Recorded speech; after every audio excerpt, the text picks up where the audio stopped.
শীর্ষকে গুরুর তুলনা দিলে হয়?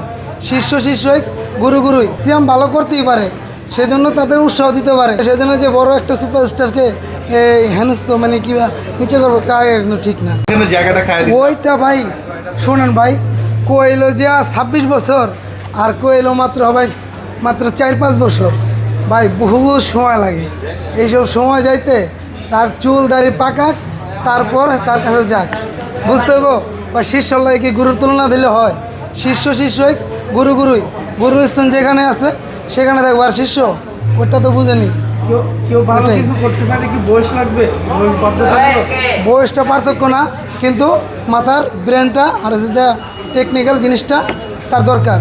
কারণ হ্যাঁ সিয়াম ভালো করতেই পারে, সেজন্য তাদের উৎসাহ দিতে পারে। কিন্তু সেজন্য যে বড় একটা সুপারস্টারকে হেনস্ত মানে কিবা নিচে করবো তা ঠিক না। এটা মনে করেন আর কি বলবো, যদি ভালো করতে পারে অবশ্যই হবে। আচ্ছা, আপনাদের ভক্তরা অনেকে বলছেন যে এবার শাকিব খানের সিনেমা একটু হতাশ হয়েছে এবং বলতেছে যে সববারই আসলে চ্যাম্পিয়ন হয় না, দুই একবার একটু পিছিয়ে যায়। এটারও যা মনে করেন ডাইরেক্টরের উপরে, আপনার সিয়ামের যেরকম বিগ বাজেটের ছবি যেভাবে করবো সেরকমই তো হবে।